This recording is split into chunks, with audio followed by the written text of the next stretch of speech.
ও মাসি, রাগ করো কেন?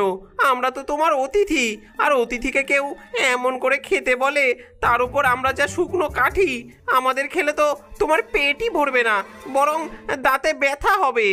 তবে তবে কি খাওয়াবি আমায়? তোদের কাছে আছেটা কি? শুধু হাড় আর চামড়া ছাড়া? মনীষা, আঁচলে কি আছে বের করো তো। মনীষা ভয়ে ভয়ে তার শাড়ির আঁচলে বাঁধা একটা ছোট্ট পুটুলি বের করলো।